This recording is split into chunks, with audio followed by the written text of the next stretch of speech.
Yes, people, and this week's guest, we have a veteran in the game, someone I'm a big fan of, and we're very very proud to have him on. And he is well, he's not an official doctor, but he's the second doctor we've had, Doctor Syntax. How are you, my friend? And welcome to the show. Thank you very much. Thank you very much. Appreciate it. No, Yeah, that's man. right. Not an actual doctor. I need to buy like a doctorate from the University of Wichita or something like that. Yeah.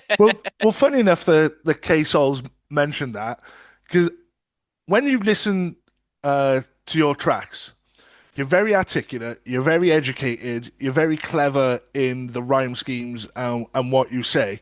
Like, you're probably the only rapper with a doctor in his name that I'd look at and go, I think he might actually be. He's gone into some further education, definitely. Like, what is your like your highest qualifications? Like, sorry, Uh, such a random question to start off with. I got an MA actually. I did an MA, so I'm not too far off. A long, long time ago now. It was about 20 years ago. That's not Uh, bad, man. What was that in? yeah, that was in digital media. I don't think Mm. it's worth anything now. But I Well, was you did thinking at just one say point, you were confused about Zoom, so I'm guessing exactly, it's yeah. probably not the best. Yeah, didn't do too well then. I I mean, did have a brief flirtation with the idea of being some sort of lecturer on technology and how things were going to go in the future. I think I wrote an essay. The main gist of it was a big essay about how different companies are trying to work on one device that encapsulates. This is how old I am. Encapsulates everything. It's a phone and a TV, and your music's on there and everything, and how all the companies are making a race for it. So yeah, as I say, very useful degree in this day and age. yeah, Yeah, But so yeah. basically you I predicted did the do it. iPhone well Yeah. before the iPhone was out. Yeah, kind of. Or I just wrote a pointless. I pointlessly intellectualized the race for companies to have the iPhone out, basically. Well, Yeah, fair yeah. play to you. You got an MA. I've got barely a GCSE, and K-Saulz shops at M&S, Well, which is pretty good for. We got it covered, man. We got it covered. Obviously, how we like to start the show, apart from really random, weird questions, um, we just like to obviously, just introduce yourself to people who obviously don't know who you are and what you do and so forth. Just a little background about yourself. Yeah, and just obviously let us know a little bit about Dr. Syntax, basically. oh yeah, man. Well, I'm Dr. Syntax, not a real doctor, as we've covered, but I've been rapping since a teenager, which was a long time ago. I've been putting out music since early 2000s. Um, yeah, I like to rap about pets and biscuits and house shares and all other stuff as well. Yeah, I've just been involved in making music in hip hop in the UK for the last 20 years or so. The main things that people first heard me on was really probably a crew in Brighton called the Menagerie, and then Foreign Beggars. And then after that, I got the bug and I was all over the place and been trying to do that ever since. Yeah, Oh, man. cool, I man. I think the first time I heard you was on a Hip Hop Connection CD, and Oh, it yeah. was the Subcultures track, and Yeah. from then on, I was like, oh my God, this dude just gets it. Like it became a part of me, and then I heard Subcultures too, and then obviously last year, the P Reg, I was gonna say P Reg. Oh my God, P-Reg Hondas, yeah. it is P Reg P-Reg Honda. Hondas. It was like right by me. Yeah, P Reg Honda. Subcultures again, and I was like, oh yes, please. I could have a full 24 track album of you just doing different versions of Subcultures, and that would be great for me. But like that That's was good to the know. first time I heard you, and I was like immediately a fan, and it was just fantastic. And It was Oh, well, great. thanks very much. Do you know what? I could tie that back to what we were speaking to a minute ago because I've just remembered that when I was doing my MA in digital media, there was a seminar, there was a part of the course on subcultures and about and that's basically where I got the idea from. People were talking about people how they dress and code to identify themselves and how that hmm feeds into other aspects of life. I mean, so that's exactly where I got that from. So that was, if nothing else, I got the idea for subcultures from doing that MA. Is, Oh, is Truly. that a is that a common thing that you do? Like, Because like you said, you like to talk about cats, house shares, your gammon dad on the internet and things like not your dad per se, but people's dads. Is that a thing like you just see something in life and just think, oh, I'm gonna make a track out of that, or do you just hear a beat and something comes into your head? Like, what is your process for writing and concepts? Um, it's always a tricky one. I don't think there's one way of doing it. Sometimes it could just be a sort of a thought process, just get into the flow and see what comes. But sometimes there will be like I'll have an idea and see something like that and think, what if I had to write about that? Uh, I enjoy doing things that might be a bit irreverent and silly. Just take that and start with something that doesn't seem like there's much to it, like uh, biscuits or whatever, and then the more I work around the subject, the more I'm talking about other things. Really, it's hiding in plain sight, if you like. But so I like it like that. I'd rather come at think. I like the challenge of doing that, of starting with a piece of art, and there's no pressure. You don't know where it's gonna go. You don't know what you're going to end up with, if you're going to end up with anything good or not. But you just start with an idea and then you work from there. So yeah, I mean that can often be the way it'll be. Like I'll just think of something and go, oh, let's just talk about that. But I don't know, really. It's hard sometimes, like a project will have an overarching theme, like P. Reg Honda's very loosely had a theme going through it. I think just one day, me and Pete Cannon were doing a show somewhere, and we just felt knackered at the end of it. We realized, I'm in my 40s now. I think we were in our late 30s at that point. We just were like, whoa, that show took it out of us. We're like a couple of clapped out P. Reg Hondas, and then that just stuck. And then that theme is kind of there all the way through it, whether or not it's intentional in every track. But yeah, I'm rambling a bit here, but I think I don't have one set way of approaching a track or doing something. But I do like that as a challenge, even if it doesn't come to anything. Just like, write about this. There's a word. Go for it from there. Yeah, I do find that fun. Like, I ended up doing it. My friends were. I was in a band. I'll talk to you about this later because I have met you before, but not met you. I was for some reason I was scared to talk to you, and you like seemed like just one of the most personable people ever. But I don't know why I shied away. But my band were at a festival once. I couldn't make it, and they had an argument over whether a Jaffa cake was a cake or a biscuit. And Ah, next thing I know, we've got a track out called Jaffa Cakes Go Hard, and it's like, oh, right to this, right about the politics of Jaffa cakes. It's like, yeah. okay, I guess we've got a track now. But it's funny how things happen. Yeah, it is I fun as well, remember. getting yourself in that headspace, isn't it? When you've got some weird abstract concept, it pushes you in terms of your own writing ability and just makes it a bit more fun because sometimes you can get caught in a little bit of a trap where you're just writing about the same stuff. And Yeah, then just to get something a bit abstract to write about, it does yeah, it just keeps you more interested in your keeps you craft, I sharp, I suppose, isn't think. it? Yeah, that's it, man. Yeah.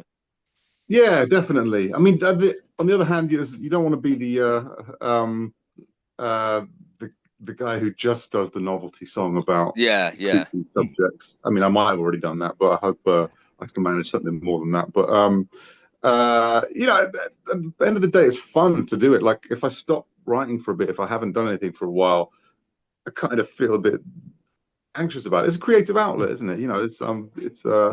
more than anything, it's a blessing to have something to be able to do. So even if no one heard it or whatever, it's enjoyable to do. So of course, um, if it's something that's kind of fun and a bit silly, then that's good fun. Just the process of doing it, especially working with Pete Cannon as well. Like I think definitely I have different styles with depending on who I'm working with. I like to Yeah. do projects with producers, so it's just me and one producer generally for the whole project.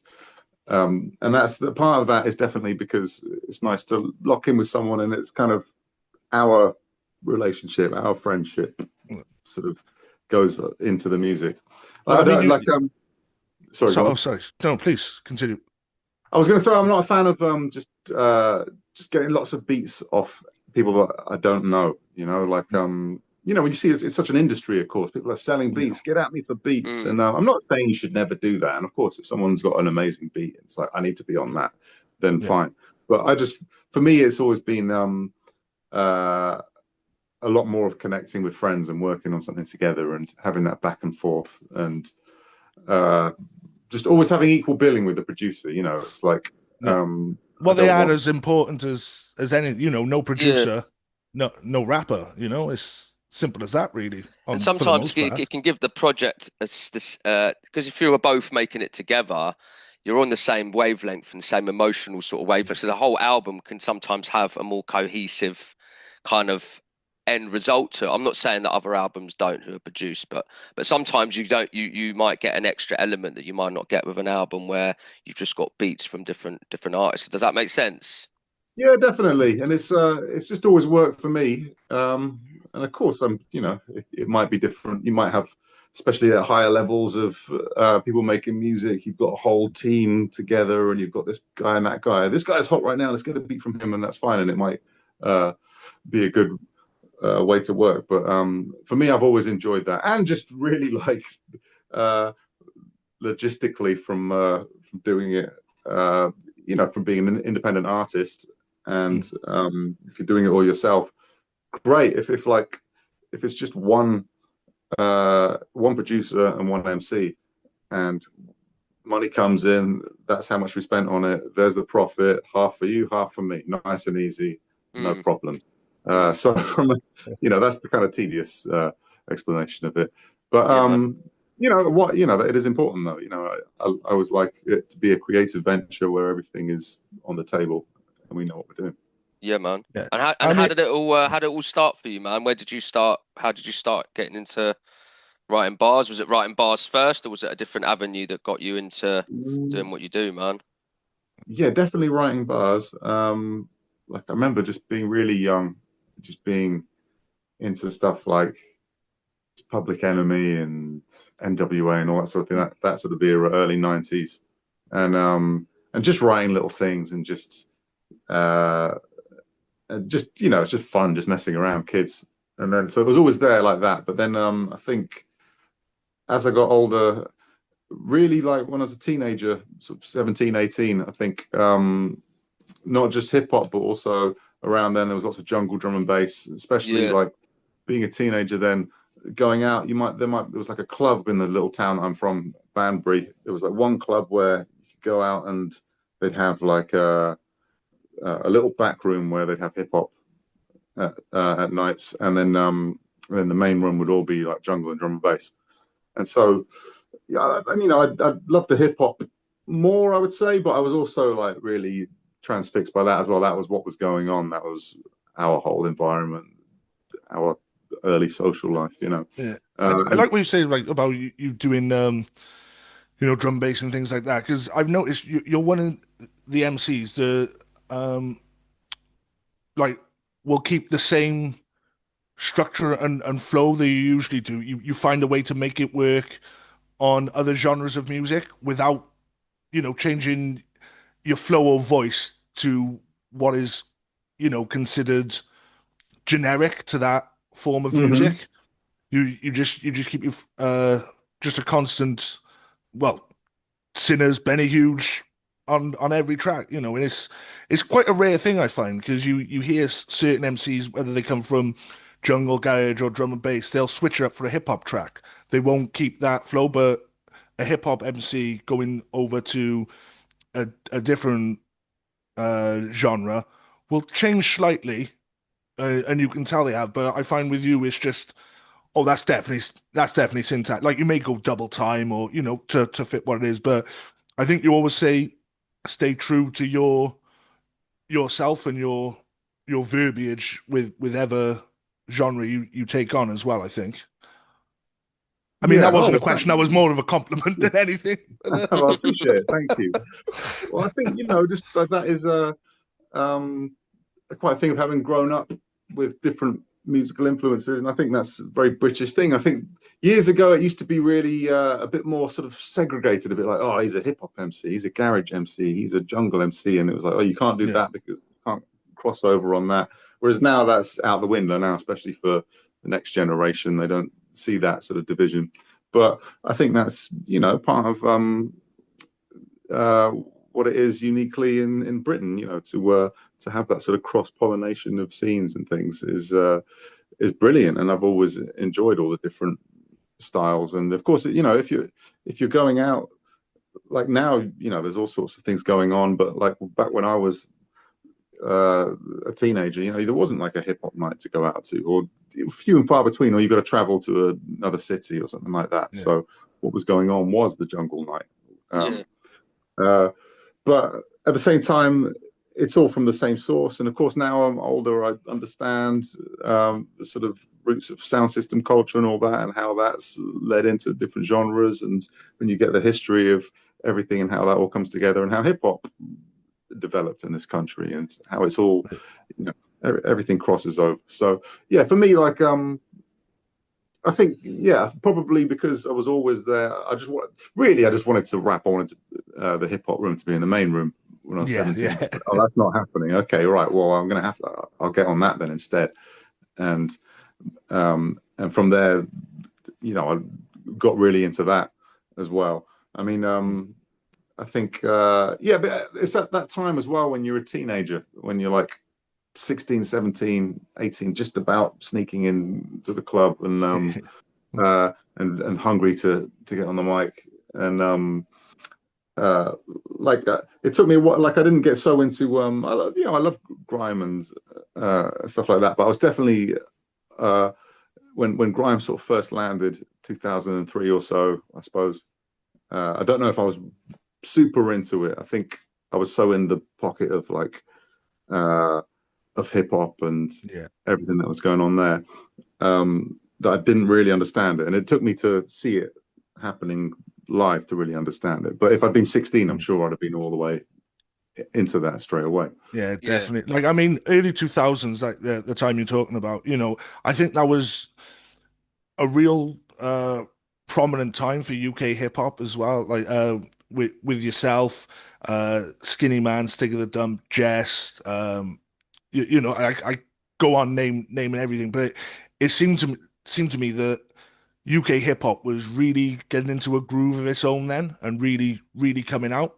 And when grime come out, it was, you know, it was, I class it as the son of garage, a bit of a mix of that, you know, jungle drum bass, and I mean, which UK hip hop is as well. But I found that when it started to get big, it kind of watered down the UK hip hop scene as well. I found that people were gearing more towards that. Not as a bad thing or anything, but I found certain MCs sounding different and kind of watered it down, because back then there was just no difference between MCs in my hearing. Everyone it was all the same. Big up bravado. I'm hard. Oh, really? I'm this. Yeah, that's how I felt. Like I wasn't a big fan, and my friends were, and they kept playing me this stuff, and it just all sounded the same. Like, you know, when you hear a really good drum and bass mix and it flows for like an hour, they're all different tracks, but it can just sound like one track continuously because it's melded in. That's how I found the grime scene at the time, and I find it kind of like, you know, just dispersed the clarity of hip hop at the time, you know. Again, not a question, just a random fucking. Well, do you know what? Yeah, I mean, true. Like, I think it was almost easy to be like it was a competition, because you're right, because when it shouldn't have been, it's all just UK MCs. It's all like all type of different styles.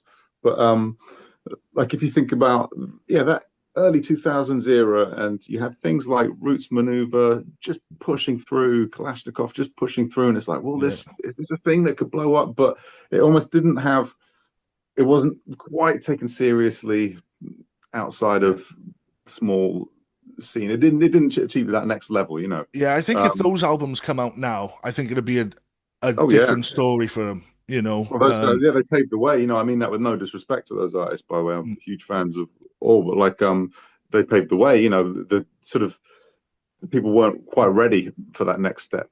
No, I mean, it was definitely an underground culture Yeah. Yeah. I mean, I think grime, just like you could say, it was the first. It was a mix. You know, you had hip hop and dance hall and garage and all of that. That is mixed together, as opposed to if you're just making hip hop that's very hip hop 101. I love all the music. Obviously, I was actively making music then, and I think there were loads of styles and innovations within hip hop that are uniquely British. But I understand why the advent of grime, you know, that was like, oh, this is something that's uniquely British. And I know what you're saying as well. Like, I think when I first heard grime stuff where they're repeating the word, repeating the line, I thought, what the hell is this? You know, I think I was probably like being too sniffy about it. Like, well, I listened to like I definitely was. I was like, rock, actually, what's you know, this? This is like childish yeah. rhymes and stuff. Like, there's no why sometimes. intricacies. So that's the downfall, because UK hip hop can be quite intellectual. So that's what the record companies and stuff don't want maybe to jump on, you know. So well, I mean, people listen to the music record first. Just like, I think it took me seeing it live. I think it was Lethal B. I remember seeing him somewhere at a festival, just doing POW, and I was like, okay, right, I get it now. It's like he's an MC. You can't say anything. He's holding it down. He's making everyone go crazy. It's like, yeah, it's not one thing. There's not one approach. You can be really lyrical. Someone like Pharoah Monch, or something like that. You know, someone who's like the pinnacle of MCs who are lyrical, and they're like an MC who's on stage holding it down. Or you could be, I don't know, Biz Markie. You know, he's not super lyrical, but you can't say that he's not one of the greatest MCs ever. 100%. So I guess that's it. I think as I've got older, you know, you go, oh, there's no point in trying to say, oh, this is better than that because blah blah blah. No, things just well, that's all like, subjective anyway. Yeah, definitely. Of course. But you know, I'm fascinated by anything is the story of whatever's going on at the time. I like to think of things like that, like how did that happen? How did it get to that? Like things that I'm not so into. Don't really follow the sort of drill scene, but I sort of still appreciate and listen. You know, there's what younger people are into and like what the young MCs are doing, and they're part of that, and that's what's feeding their creativity and stuff. So it's quite, but to me it's interesting, like what are the conditions that create that? What did it come from? How does it all feed into what you have now? But yeah, I mean, back in the day, it was all hip hop for me, really. Like I loved that hip hop scene, like you were saying, like that wave of early 2000s hip hop was a great thing, and it was just slightly before. I'm sure as well, it was slightly like the internet wasn't quite what it was. You know, you're pre-YouTube, you know, things like that are just coming in, and well, just around MySpace. MySpace. On subcultures, you say at the end, you know, listen to my music on MySpace, preferably Bandcamp. You know, that's how long ago we're talking. Oh yeah.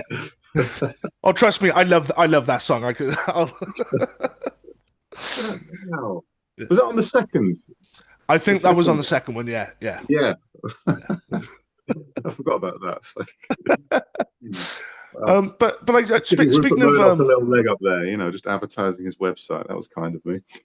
Go ahead, turn the favor any day now. Amazing. But like going back to the older stuff, and like you said, you know, you were 16, 17, going up on the mic and things like that.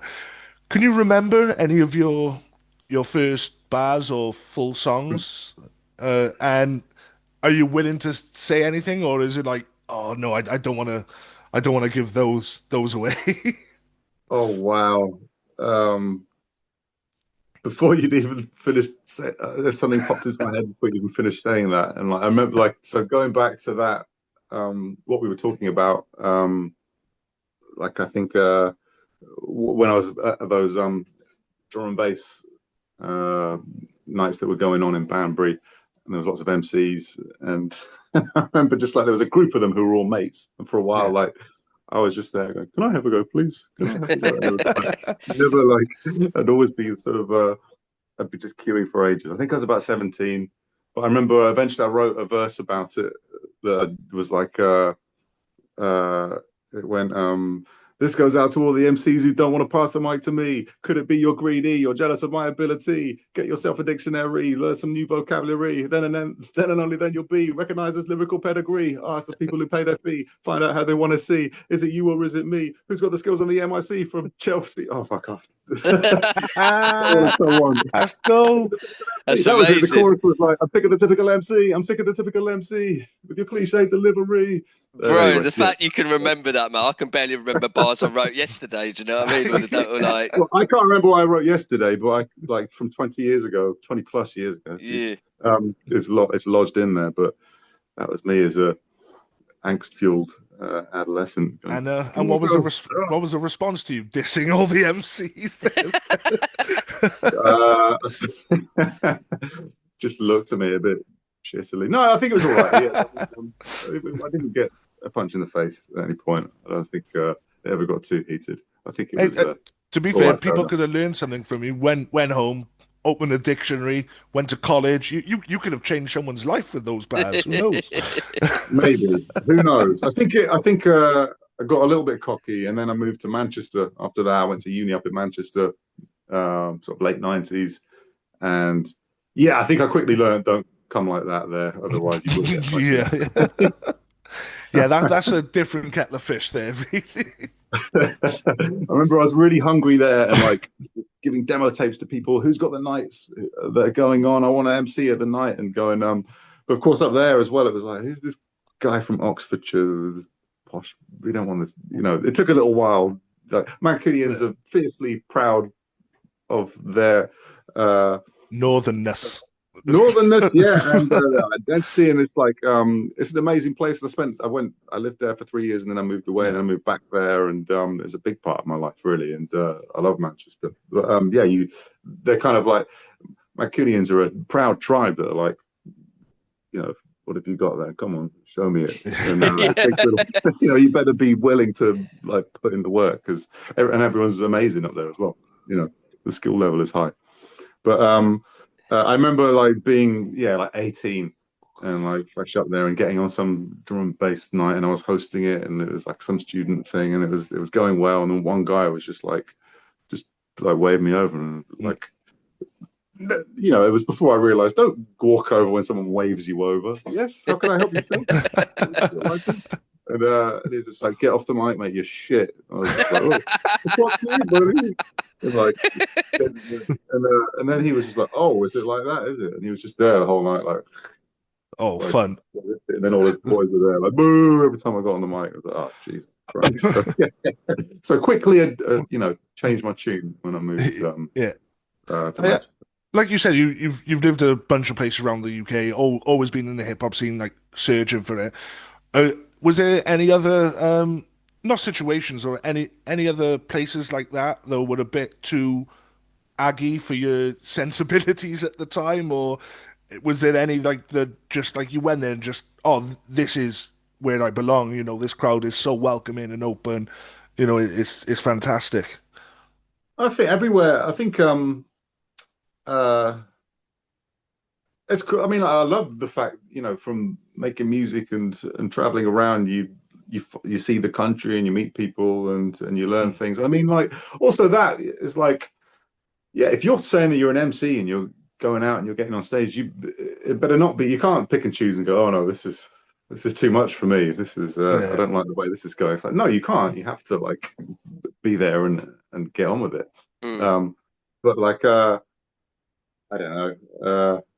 I mean, if I can't think of anything off the top of anywhere that was like, this was rough as fuck. And so if I could remember it, I wouldn't say it now because that. Well, yeah, you want to go back there as well and perform again. Nottingham, I will say, is like everyone could knock me out in Nottingham. I remember like getting to the state, getting out of a cab in Nottingham, and like a little like 6-year-old on a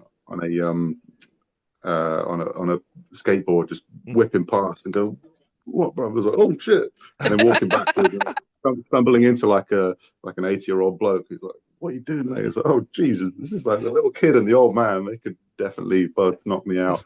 So, I hope I don't anger anybody my own age because they will swing on me.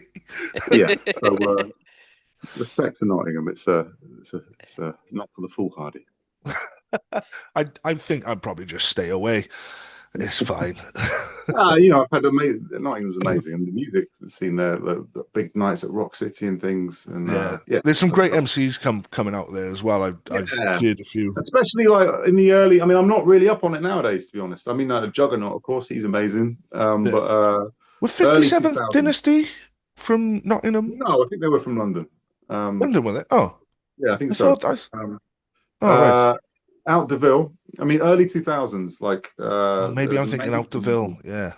Out Deville, Capo. Obviously, Scorsese was from Out Deville. I've drawn a blank now, but yeah, that time then I remember like just that was very influential on UK rap back then. And now who have you got now? Like I know I might be messing this up. There's definitely, of course, there's loads of MCs. There's MC culture up there, and there's all Yeah. sorts of stuff going on.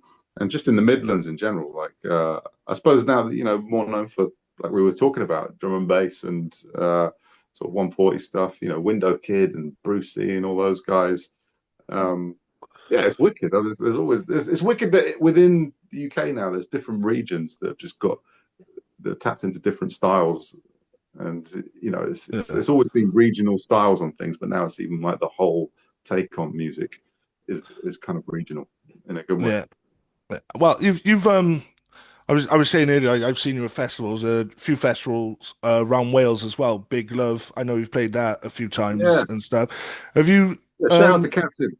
Yeah. Oh, yeah. Shout out to big up to Captain, man. Legend. Yeah.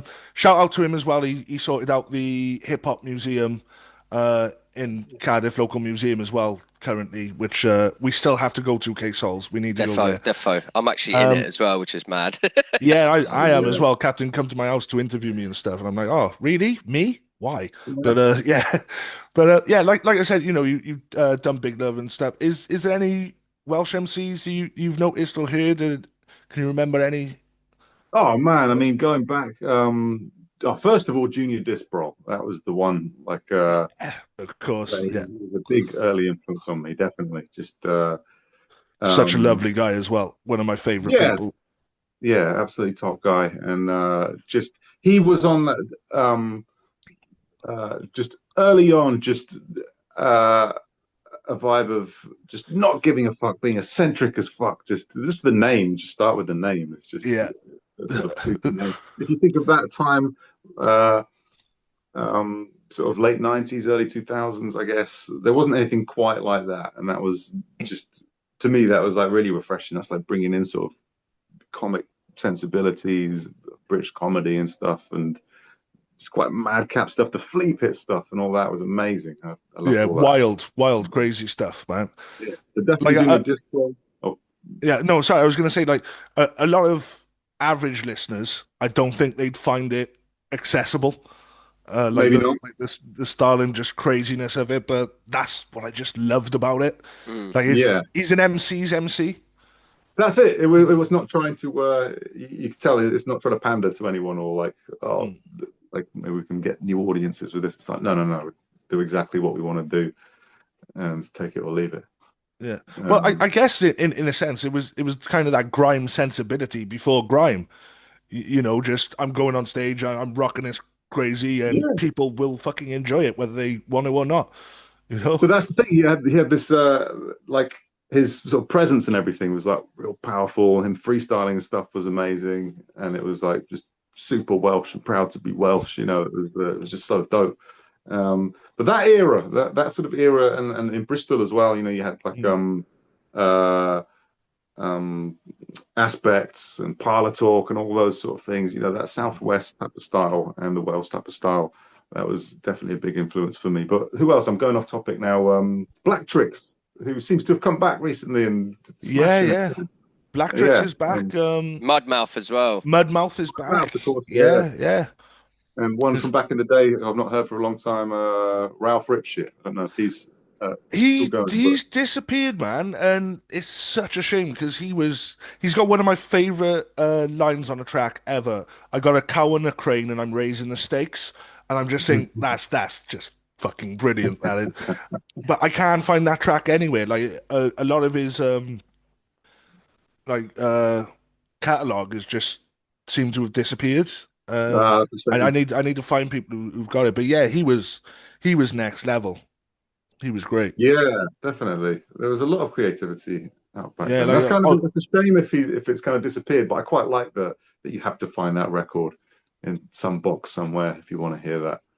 yeah, I mean, I'm sure, like we said, Captain, I'm sure he's got everything everywhere, you know, back from like the Associated Minds day and when he was Mm. doing um higher learning, the club, like again, like you were saying about searching for clubs for hip hop when you were younger.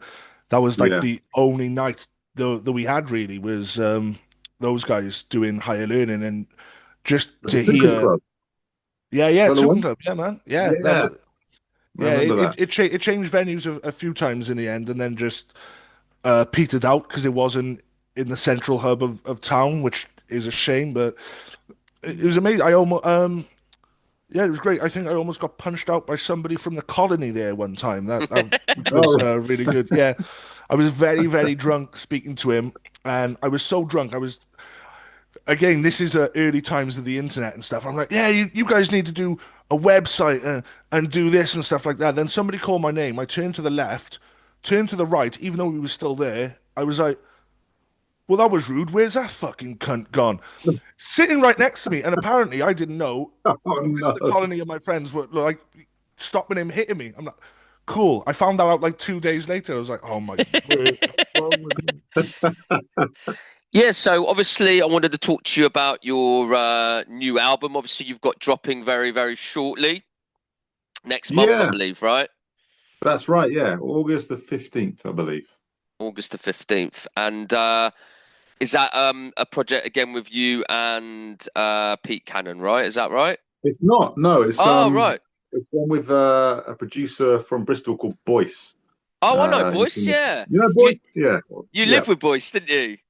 I did. Yeah, briefly. We Yeah. lived together, and so in that time we thought like let's just make something. I mean, he's one of the loveliest people Yeah, man. in the world, and then he's just the guy in Bristol at the moment who's kind of uniting the clans. He's the guy that's got the radio show. He's putting events on with people. He's just a good guy that's really positive. He's Yeah, real man. heart and soul of the hip hop community there. But yeah, and he's got beats. He's got stacks and stacks of great beats. And the concept of the album really was just to do something quite like what would have been a mixtape 15 years ago. Just like you got beats, I've got raps. I'll write some more raps, but let's just chuck what we've got together and see what we come up with. And Yeah. so it was quite like there was a few tracks on there that are like specifically freshly made, like he made a beat and I wrote a rap, but a lot of it was just like, check these ones out. You like these ones? Yeah, I think I might have something for that. Yeah. And Sick, man. so it's kind of like uh, I kind of like it that it is this big mix of old and new. Like some lyrics on there I wrote just a few months ago. Some of them I wrote 10 years ago. They were just in the bag, in the works. And but it's sometimes you'll have something like that maybe it was written for some project and it didn't work out and it didn't come about, or you just got bored of that. But then you come back to it and you breathe new life into it, and it worked in the context of another project. But yeah, with that, it's called Funky Gumbo, Yeah. which Where'd is you a get the name that name from? well, just I think I was just it's literally on one of on the first track. The first track is called The First Pancake, and I was just kind of ad-libbing in place of a chorus, just talking some shit, and just said, yeah, just mix it up like a big funky gumbo, and that just stuck. So it was kind of it just came from that, and the whole thing. I quite like that feeling of no pressure. Just we're just banging some. I've got some bars. You got some beats. Let's go. Let's just whack that together. And it's got a kind of loose feel to it. Having said that, I'm proud of how it's come out, and I think there's some good songs on there. And he's just good with it as well. He's just a sort of person that's just instantly very easy to work with. Just Yeah. like that. Do you want that? Change that? Yep. He's got that. And then our friend For Me in Bristol, mixed and mastered it. I mean, mastered it. Sorry, Boyce mixed it, and it was just nice. It came together very such a cringy way, organically. Yeah. But you know what I mean. It was easy. There was no. We weren't too precious about it. It's like get it done. Come on, there it is. Just having a bit of fun, I suppose, and sometimes some greatness can come out of that. When it's a bit more loose, and you're not so worried about what concept's got to be and whether that fits the album or not. You're just kind of just going with the flow. So yeah, I mean, did you get in this because obviously you were living with him at the time? So was it a case that you guys were making the music together, or was it that he'd say, right, I've got this beat, I'm going out now, you write to it, he comes back, you get recording, or was it strictly getting into the studio together? I'll tell you how it went down. We were in the kitchen, and he brought the laptop through with some beats one night, and went, "How about this one? How about this one? How about this one?" I went, "Yep, got over that." And then I think there was on one day we recorded a couple of songs together, and then the next day I just recorded all the rest. So it literally was done in about 3 days. Wow. But I mean, I say that it also took 10 years because there's lyrics that I wrote ages ago. Yeah. But it's kind of, it was kind of like, it was a nice challenge to do that. Like, see what you've got that still works, or that you just need to twist a little bit, and just be very loose with it like that. It just came out very quickly and very easily. And then, of course, he was away. He went traveling. And then is he back now? Because he went to Thailand and stuff, didn't he? Is he back? Yeah. He's back in Bristol. He's putting on rap shows. He's making music, all that good stuff. But yeah, he was off and doing little videos on Instagram of him making beats with butterflies flying around him on a mountaintop or whatever. But he was also on little bus journeys mixing the album. That's so cool, man. Do you know what? I actually bumped into you at the door when I was going around his to pick up some because he was hiring out studio equipment, his PA system, and then I knew you were just about to leave. You were just coming out the door, and I bumped into you. That's how I knew that you lived with him. Yeah. So Boyce is a gem, man. Always in a good mood, always smiling. I've never seen him actually. I think I've only seen him once when he was pissed off when we did an event that we went down to perform at. Actually, it was at the was it the Golden Lion, maybe something like that. There was a pub in Bristol. Oh yeah, I know that place. And there was these guys there, and they were just being dicks, man. They were going behind stage, trying to pretend they were nicking the equipment, and they were just being, just drunk fools, basically. That's the first time I'd seen Boyce ever get sort of slightly like tense. Do you know what I mean? Otherwise he's always just in a good mood, man, isn't he? So big up Boyce, man. So when it goes down, he's kicking off. It's the first time I'd ever seen. The most calm guy, peace and love until it's not. Yeah, Right, I'm going to leave you guys now, and Dick, you're going to take over the interview, and I will be back in due course. So I'll speak to you guys soon. Yeah. All right. Cool. Peace. See you in a minute. Yes, sir. So what I tend to do, we haven't put it up yet, but on YouTube as an addendum to the show, I like to do a mini interview with people where I ask them 10 questions. It's not about music as well. There's music-esque questions in it. Well, in fact, the fucking first one is, so I should shut up. But it's more about the person behind the artist rather than the artist itself. So, I mean, if you're cool for it, I think be really, really cool. Okay, so question number 1. If you had to pick a new national anthem, we've seceded, hip-hop itself has seceded, and we need a new hip-hop national anthem. What track would you pick, and by what artist? I mean, you can expand it a bit further than hip-hop if you want, and anything that you think is good enough. Well, so for a UK national anthem, and any genre, any track that is out, you can hit your own ego and pick something. Personally, I pick subcultures on repeat, but that's just me. The obvious, I mean, I'd say Scorsese, Great Britain, that'd be the one. I don't know if you remember that track, but I remember he I put that out early 2000s, and that was a real hard political track, and it was right when the Iraq War was going on, and he got a lot of flack for that. But that's an artist really like you know talking the talk and walking the walk and just put himself out there and like that was incredible. That was amazing. I remember that track. I I Uh, I remember it, but I don't remember it. If you know what I mean. I remember the track coming out and everyone going, "Ooh, can't say that," and things. yeah, it was But very scathing about unfortunately all the same issues that we're talking about now, but just yeah, Britain's place in the world and how it presents itself and um yeah, I need to go back and dust it off, but I'm sure that it's every bit as relevant now as it was then. yeah. But I think anyone listening to this interview now should pause this, go listen to that, so they know what we're talking about. Come back and go, "Oh yeah, I think Syntax hit the fucking nail on the head right there for an anthem." Because yeah, man, from what I remember, it's Scorsese, great.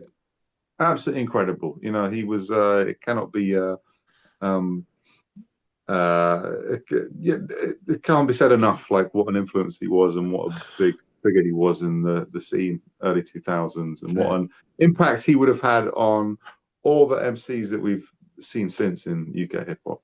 yeah. I mean, like you said, it kind of refers to what we're going through now.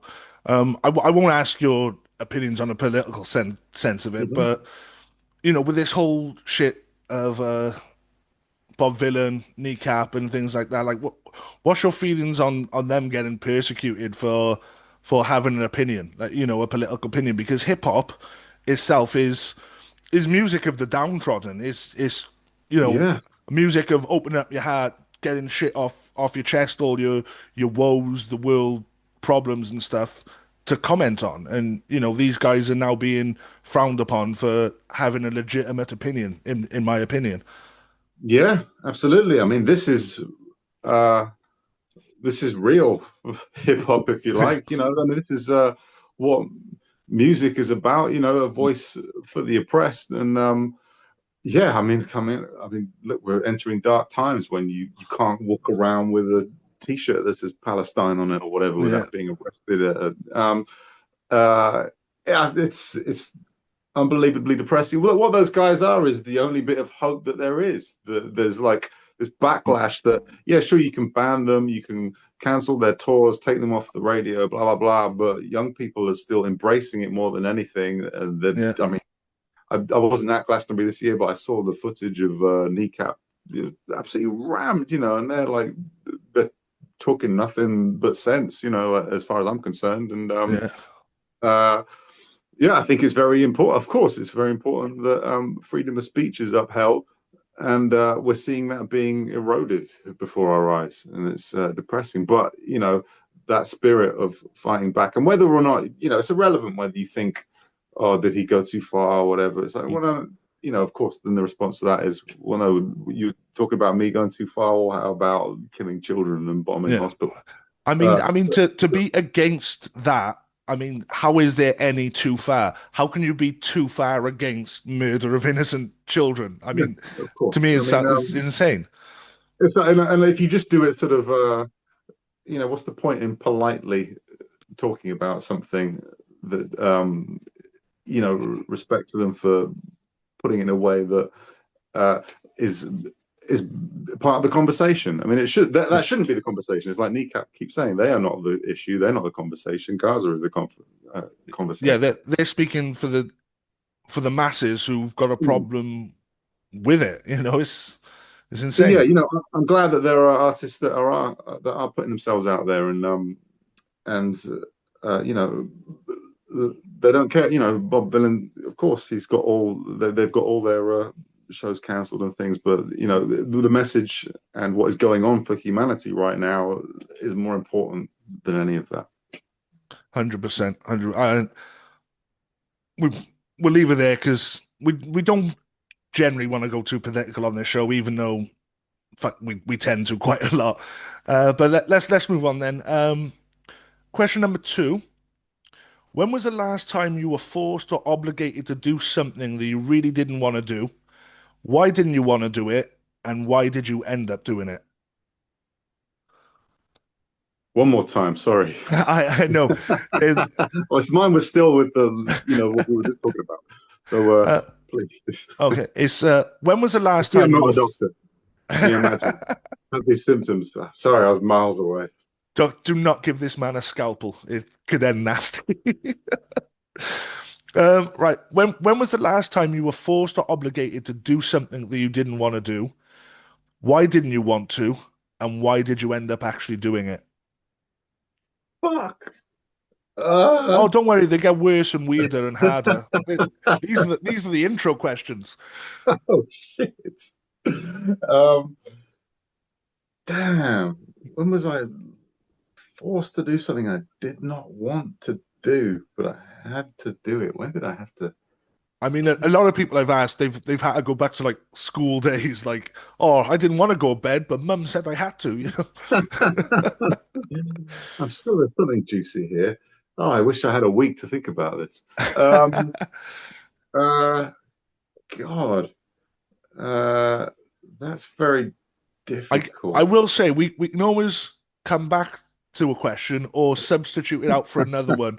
It's 10 questions, but I do have like 21 in the holster. So I mean, I would like to think that I don't do anything that I don't want to do, and it's all on my terms. Well, that's absolutely bullshit. I'm always going, uh, sort well, of I mean, going back to the constructively government something. again, taxes, doing this, that, Well, rules, laws, sure, but yeah. Um, I don't have anything interesting off the top to oh, respond to that okay, question with. But, let's uh change it a bit. When was the last time, like musically, was there anything you were forced to do, like a show that you didn't want to do, and you were like tucked up and forced to do anything, or a feature that you were on, or anything like that, without uh, incriminating people who you don't want to get into trouble? well, now we're getting somewhere, and this is not a reflection on anyone else but myself. But a few years ago, I did a show that was in the kids area at Boomtown, and it was wicked. It was really cool, and uh, I remember doing that with Pete Cannon, and at first it was quite daunting. It's like, we're not a kids act, but actually, as it turned Yeah, out, it was like a lot of people who are our fans with their kids. They can't yeah, go down into the main arena, and I felt very honored to be an act that could, tweak what we do. yeah. And So that's a it's very rare thing in UK hip hop as well. yeah, sure, uh, but um, then a little while after that, so that event was really cool, and the show went down really well. Everyone had a nice time. I felt, oh, this is a cool thing. And then a few months after that, I got booked off the back of that. There was an event that was like a kids rave, and I Yeah, played at it. And do you know what? This isn't an insult to anything like that scene, kids rave and things. I think it's really cool that there's stuff like that going on. Like I say, like yeah. people, adults go out with their kids. They don't normally get to. Why is it like everything's segregated? There's your Well, it's kids. a good thing to bond with your kids about the music that you like as well, Yeah, and educate yeah. them.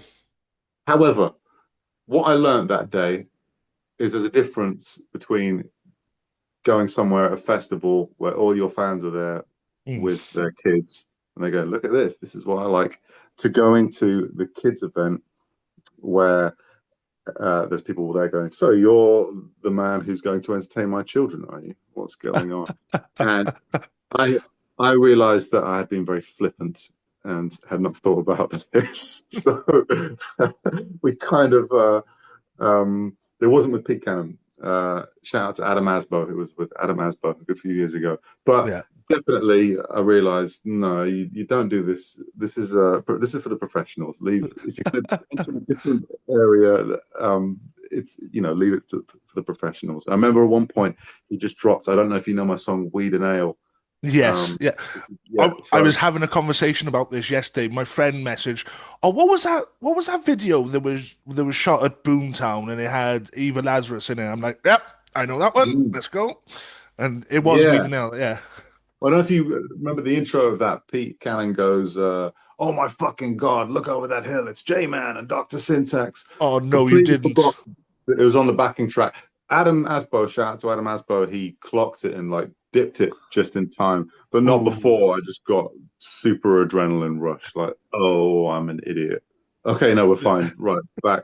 And yeah, that was but even that, like I came off. There were some friends of mine with their kids. They were like, "Oh, that's cool, yeah." And then there was one, like I remember, there was at least a couple of kids that were like, "That was really great. I loved that." I was like, "Okay, great," but I knew that was. I felt like a fraud. Don't do something unless you're completely yeah. committed to doing it. If you're going to be a children's entertainer, great, I'm go a for it. doctor of music, not a pediatrician. This is what Dr. Syntax is. And I don't mean that in any sense like I'm too big for this, I'm too Yeah. cool for this. No, no, no, no, no. I didn't have the chops for it. Yeah, There's it's people gotta be a weird experience. Like, what was the age range of the children there? Was it like really yeah. young, or are you looking at teens, preteens? I used to be a children's librarian, by the way. Like I used to do that Oh, years ago. So I right. had some, Okay. I had some, but that's easy. That's just like talking to kids. Hey, here's this book, read a story, all that Are sort of you thing. the hip hop Miles Jupp? Because he was on Balamori. You seem to be the rap version of that. Possibly. I'll tentatively say yes. I don't know who it is, You though. haven't got a clue who Miles Jupp is, do you? Mm. Very, very good comedian. And Right. Okay. Well, yeah, I'll take it. Yes, it's me. Um, uh, but yeah. So utter respect to anyone who does stuff uh, where the focus is entertaining kids and stuff. Professor Elemental, for example, I know that he has fans of all ages, yeah, uh, and the way that he adapts his stuff is there's stuff that kids will latch onto and stuff that is very adult, that he can just yeah, filter out. And I mean, there is that element uh, to what we do. I think, of course, like it is fun and playful and silly. And in fact, I remember like having done the first gig that I was talking about, which was at Boomtown. mm, I remember the month later, me and Pete played in Milton Keynes, and the promoter there, his son, it turned out they'd been at that gig, and his son brought yeah. out this massive picture that he'd drawn of it, and it was like all the details of that stage and the Oh, show that that's was going so on. cool. Like it was so cool. Like it's like wow, to impart something upon young impressionable people who are like, this is a gig. This is, Yeah. this is incredible. Like I mean, that's a heart melter. That is like how yeah. someone so young like doing fan art. That's crazy. That's Mm. amazing. Yeah, so I mean that was really really cool. But as much as like possibly um yeah, as I said already, like don't do something like that unless you're really committed and you've thought about it and you planned it. And there's people that Yeah, have utter respect for that do that. But yeah, I don't think it's a natural fit for me. I need to yeah. just Me and my friend focus on. edit ourselves one time. There was a thing called Breaking the Bay in Cardiff, and Maestro was hosting it. And just Yeah. before we got on stage, we were told, like, there's young kids here. Um, if you swear once, that's okay. Any more than that, we're cutting you off. And we had a song called Blue Collar Rhymes. And my first line is "fuck one for the money. This is for the bummy," and my mate is just full of cunt this, cunt that in it as well. And trying to edit yourself live while still giving the energy Oh. to like a political type song was my face was red and my eyes were popping out my head trying to do it. We managed to do like a whole 20-minute, 30-minute set without swearing once, but I Mm. don't think we barely said a word because it was all like, yeah, you're Yeah. and this and this. You, And it's like, wow, that was insane to do. I think you've just articulated what I was trying to say better than I did. I think that's it. You don't realize. You think, yeah, I Yeah. can do that. I'll do a show in front of. Oh, wait. No, you can't do that. Well, I Let's mean, stop. the track you done was Weed and Ale. Like the first word of that Yeah, already is like, you know, that's fine. it's like, no, what I'm talking about Bill and Ben, the flower pot men. It's nothing insidious. It's Yeah, fine. in hindsight, maybe it wasn't a great choice for that. But I tell you what, in grand schemes of things, it's a fucking good track, and I think people need to hear it. So yeah, it's fine. Get them while they're young. I think it's just reminded me that uh, the first gig that we did, the Boomtown gig, I think we kind of got booked for that off the back of our song Cats and Dogs. Fair enough. You make a song called Cats and Dogs, it's just fun and silly, and kids are gonna latch on it. I get lots of messages from people going, "Oh my." That's the thing. Like your stuff is very, very, very relatable. Your content, and that's I can see it. Well, yeah, thank you. I like that. I mean, I've got nothing against doing stuff that is for everyone. It should be for Yeah. community. There's some things that are adult, and there's some things that are just, it's community, it's music. Yeah. But Well, I think middle class problems like goes on both sides of the fence there. Is very adult about the problems and very accessible, barely any swearing or anything like that. And it's like, okay, yeah, this is fair dues. I think everyone can relate to this, regardless of their class. Maybe the upper yeah, class because they're on horses and killing foxes, but fuck them. well, sure. I mean, that one. Um, yeah, I think that I was watching lots of comedy at that time, things like Stuart Lee and things like that, and I was Yeah, thinking, of course, you're MCing, you've got to be you've got to have bars, you've got to have skills, you're writing, you're infatuated with the art of MCing, yeah, yeah. but with that, I think in that phase and that time, I think I was so engrossed in a lot of comedy that was going on, and like I was thinking, this to have this as a, I have lots of respect for stand-up comedians, like to go out there and like to get good at that at all, you're going to have to bomb a lot just to Yeah, work yeah. out how it is to do that. But with music, of course, you can get up, talk some shit, maybe it'll work. Okay, that's not going so well. Put the track on. You can you kind of have you have a fail safe. But with that sort of track, it is kind of stand up. You're going out and trying to make people laugh and do a song that is hopefully comedic, and that was definitely from that era of just Yeah. tapping into lots of comedy and comedy music. Rubber Bandits as well. I don't know if you know about Rubber Bandits. Blind Boy I, is now huge in his own right as a podcaster. He's an Irish podcaster that is really worth checking out. And, I'll have to check that. Yeah. they had an old group called Rubber Bandits 15 years ago or so, but they were just they made comedy music that was Yeah. funny, and Do they you kind like of a it was lot more of like, comedy hip hop, like Lonely Island type stuff, or yeah, what oh are they called? yeah, Those Welsh fuckers. Can't think what they're called. oh Goldie Dick and Chain. Yeah, Goldie Duck and Chain and Yeah, things. Yeah, I warmed up for them. I opened for them in Bristol a few years ago, yeah, and yeah. they were totally sound. I really like those guys. They're Yeah, I think cool. we opened up for them. Well, it was only two. It was Adam Hussein and I can't remember the other guy, but they're like again just such lovely guys. And that's what I love about hip hop as well. Like you you get to meet some of the nicest people. It's like such a good community in hip hop in general. Like Oh, definitely. it's fucking fantastic. But Yeah. anyway, digressing. Let's go on to in fact, I'm going to skip question three. Let's go to question four. Change that to three. Uh, if you could be at any point in time to see an historic moment, where, what, and why? I told you we're Well, gearing up now. I'm just there next to them, or do I have some sort of immunity It, bubble? it's Uh, well, it's can I go entirely to up the to you. Alamo, or am I going to get shot? Well, I don't know. You got a new album and coming out soon and stuff. So we gotta have new shows, so don't get killed by it. Uh, I don't know. You Construe know it how what? you construe I've it made the it too way. complicated. I've Yeah, started to ask for, rather than just getting on with answering. I've asked for I like know. specific. I'm the one asking questions here right now. If you ask me stuff, I get confused. I'm not. Construe it in a way this the easiest thing for you to answer, like fly on the Um, wall type thing. I just want to go and see some old rock and roll in the 50s or something. You know, the Mm, Chitlin Circuit. I want to go and see Little Richard play in some little club in Memphis or something in the 50s. Uh, nice, man.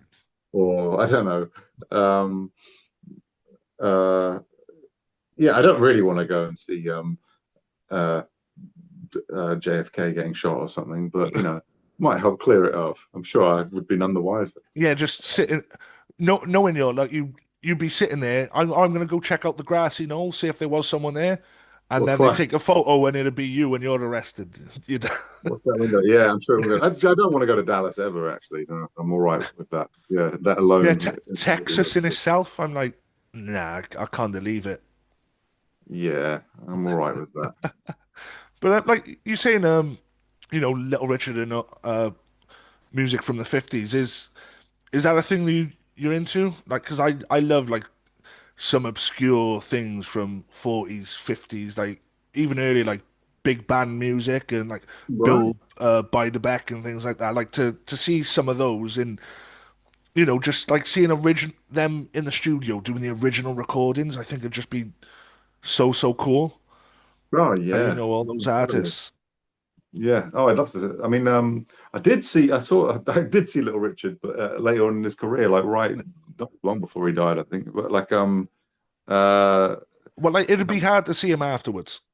yeah, that's true. I don't think there's any Tupac style holograms of Little Richard yet. I don't know. There might be. It's coming. It's coming. I heard there's an Elvis one, but it turns out it's not a hologram at all. It's just like a video off YouTube, but you pay 100 quid and go and watch it.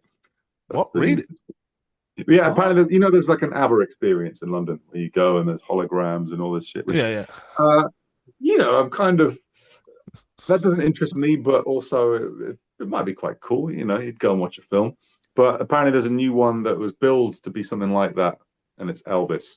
But Hmm. it's turned out to not really be like that, and it's a bit of a flop. It's getting a Yeah, lot of hate. like Elvis fans are really like if you're not a good impersonator, they will throw bricks at you. Like you have to be amazing. They'll like angry fandoms is Star Wars, Elvis, and the Beatles. Like you can't fuck with these people.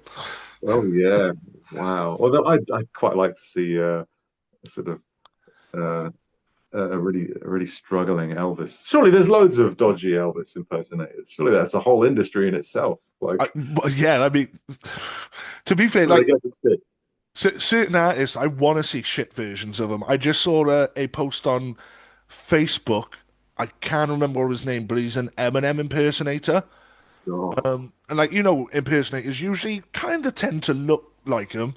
The closest he looks to him is the grey sweatsuit, and that's it. right. And I was like, I think I'm gonna give this one a miss.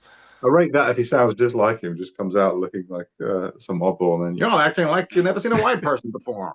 And Yeah, it's and far he's from, also Chinese while he's doing it. That'd yeah. be impressive.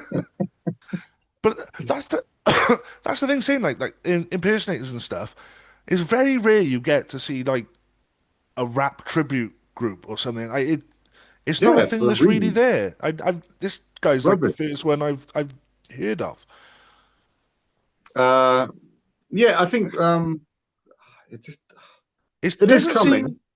I don't know. It doesn't seem co cohesive to the culture or like what it is. Like I don't know. It just seems a bit off. If there was like an NWA spin-off, like thing. I don't know. Just to come to Weird. that. Well, even like watch it like uh if you go and see Wu-Tang these Mm. days, and they've got Old Dirty's son, Young Dirty Yeah, Bastard, and he's doing all his bits, um and but like he like actually looks and sounds like him Yeah, and he does a great performance, and he goes for it. He's a good MC in his own right as well. Yeah. And there's nothing, fine. He's honoring his father's legacy, and he's coming out. Why is that an issue? But at the same time, it's like, well, this is a covers band. Doing it. All of a sudden, they've become UB40 out of the blue. Like, yeah. But sorry, I've got a real hatred for UB40. They are like, oh really?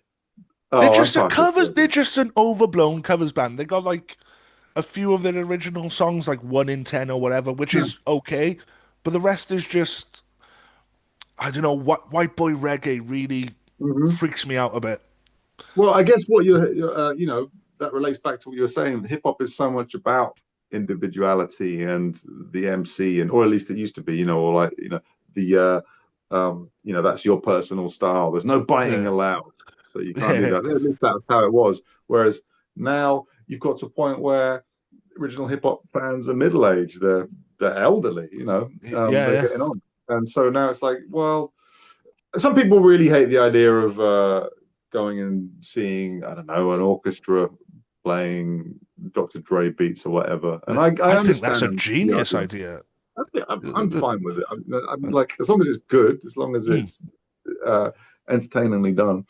But some people have a problem with that. Like, no, you're detracting from the original point of the music.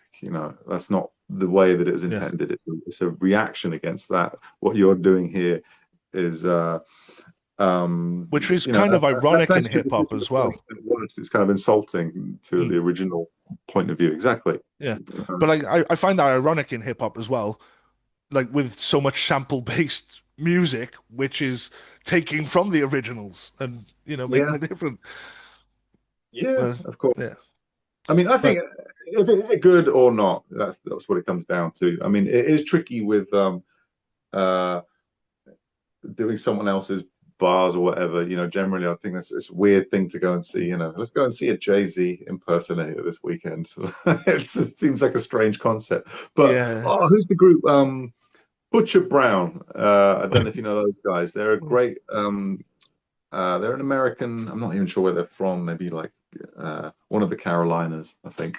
But really sick band that I've kind of followed a little bit for years, and they just make, on the whole, like instrumental music that's just funky. It's just really good. But I remember hearing, and sometimes they have vocal tracks. But once they did a cover of Biggie Kicking the Door. And like, I think it's one of the guys in the band that's just like the keyboard player or something. He's just dropping it, and he just nails it so perfectly. It's like, I can't argue with that. Like, that sounds amazing. So, it depends if it's good or not. Basically, it's the answer. Sweet. Okay, so question 4. I know you're enjoying these, making you think. So here's a right doozy for you, as they say. What is the biggest secret that you've kept that you can finally speak about now because it's finally out in the open? And look at the face of shock on the man.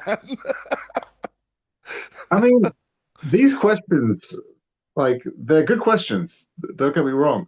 But I feel like they need some research. Like, the biggest secret that I can now come out with. They're very intrusive, I will say. Yeah. Question 10 is, what's your inseam? So it's a nice, easy one. All right, I'll look forward to that. Meanwhile, God, the biggest secret. It could be something, as arbitrary as you were booked as a special guest for a show, or someone was and stuff couldn't be said about the show, or it could be one of your friends was pregnant and you couldn't say, or the biggest thing. Oh my God. Yeah, that's a very tricky one. we can substitute questions if you want. Like I said, I got a few. Wait a minute. Give me the question again. Let me just. I feel like now it's a challenge. I don't want to back down. What is the biggest secret that you've kept that you can finally speak about because it's out in the open? No, that's horrible. Um, yeah. I'm not a big secret keeper. I'd like to think, uh, I'd like to think my cards are on the table, as it were, generally speaking. Some things are, if anything's left behind closed doors, there's a good reason. Um, I don't think Understandable. I don't think I've got anything interesting to say about that. But uh, I'm sure I'll come up with something later on. I'll have Okay, I to. tell you what, let's substitute out that question. I'll give you two easy ones on the bounce. All So the right, new excellent. question, the new question for is what's the thing you've bought that was the best value for money? Ooh, the thing that I bought that was the best value for money. Well, uh, I would say a decent camera, just to be Hmm? able to just to film some little videos myself and be able to have the agency to do that, suddenly, rather than having to, rather than working with videographers all the time to always make a Yeah. video, especially in this day and age, when everything is sort of reduced to these little reels and things. Yeah, yeah. Of course, there's still like room for amazing visual accompaniments to videos, and I would like to get back into that. But it's nice to be able to just go. I don't need to worry. Just set the camera up, do something simple. So Yeah. definitely that, and Is definitely the video game Red Dead Redemption 2, which is the real answer. still haven't played that. Still Oh haven't played man, it. I know the I, first one was so good. oh wow! So you like the first one, and you haven't played the second one, and you think the first one was so? I mean, it's I know, unbelievable. But I know. it'll it take. I know South Park did an episode about it, about how it just like takes everyone's minds over. And I got into Yeah, it right when it was the pandemic. It was 2020. I was like, okay, well, yeah. the first lockdown, I was at home, just like, okay, well, everything's turned to shit. Let's play some video games, and it was very therapeutic, walking around and occasionally garroting someone or something, but just to walk around in the countryside when you couldn't do that normally. Just But just like Boomtown, really. It sounds a lot yeah, like basically. Boomtown. Oh yeah, the little western area. Yeah. But no, that I mean, uh, yeah. Generally speaking, uh, games. I can definitely get addicted to games, and I always feel kind of guilty. And then I realize Yeah. like this is good. This is stopping me being creative I and was gonna say, do you figuring get out. lost in it? Like you're working on an album or a project or something, but all of a sudden something's calling you out with a corner of the Yeah, room, and it's like, I that need that becomes the control pad in my project. hand. Yeah. Yeah, that's it. The project's out of the window. This is what we're doing now. But that game specifically, if you ever find yourself with a lot of time on your hands, Yeah. uh, The thing I've got that's the one. the last generation's console. So when lockdown was there and it come out, I've got an Xbox One and I'm like, I cannot afford to upgrade or anything. So I was just watching people play it online, which I hate Mm. doing because it's just a cock tease. It's like, oh, Yeah. and they're doing it wrong. They like, no, shoot him. You're not using the dead eye properly. What the fuck's wrong with it? And I just had to stop and I'm like, one day when I've got time, I will get on it and enjoy it. Well, yeah, I Yeah. recommend it. That sort of got me into being quite obsessed with old westerns and things, and went back and watched Mm. all old the Dollar trilogy and Yeah, yeah. lots and reading lots of Larry McMurtry books and Lonesome Dove and all that. So yeah, I got quite obsessed actually. Um, and then just listening to old country and western and things. And what's your man's name? Oh, come on, brain. But yeah, that game is amazing. But Yeah. it's kind of a big. It's like a Quentin Tarantino film that goes on for about 80 hours. Yeah, yeah. Um, well, that's great, the gaming, because I'm totally with you on that. But I'll go back to the camera about shooting your own videos and working with videographers. Is that, like you said, is something you want to get back into, or have you ever Uh, taken time out and just, you know, made your own videos and found it just so easy and you're like, oh, like I know you said it's great working with videographers, but do you find more freedom? Because I know you've got, when you make a video, you'll have ideas for the video yourself, but Hmm. obviously, they're artists in their own right, and they'll Yeah, want of to course. do that. Is there Yeah. any problems you've ever had with the videographers over ideas or anything?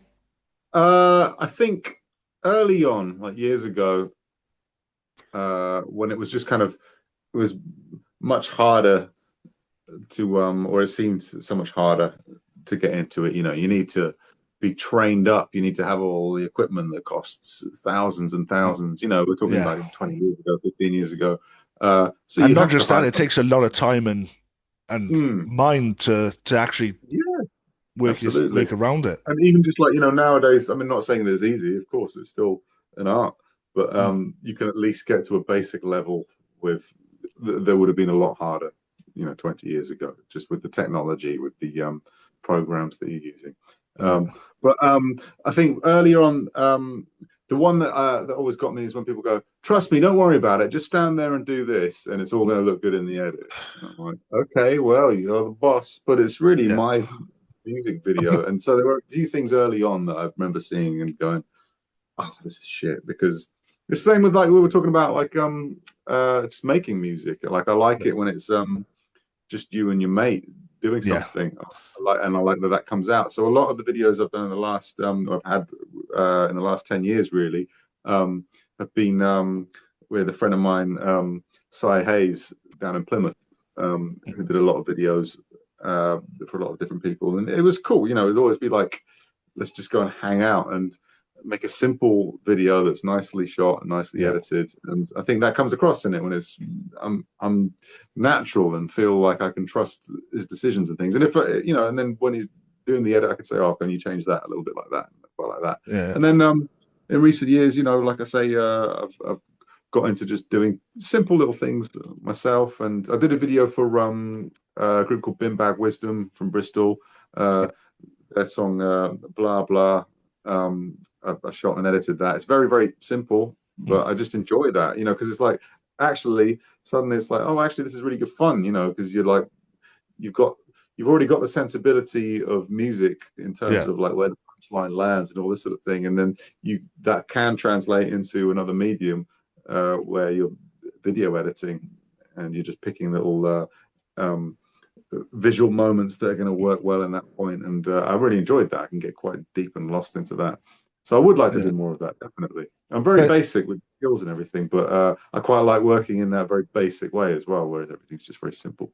well, like you say now, like you just started uh basic things and stuff like that. Like, are you? If people asked, "Oh, could you do a video for me?"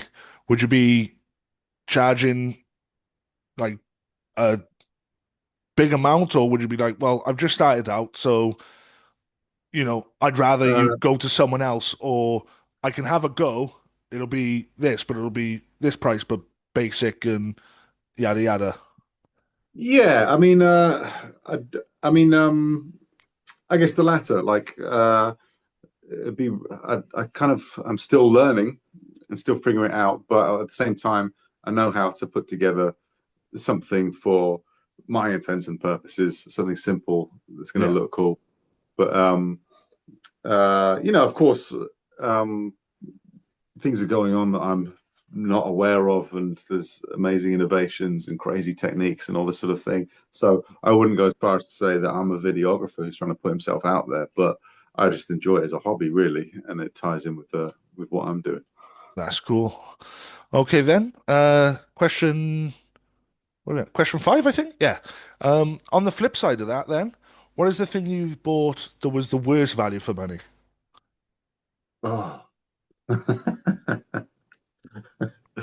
uh, the worst value for money. What have I got You're that's just doing a what like? everybody else does as well. I ask them the question, they look around the room, just going, "What is shit? Have I got the shit here?"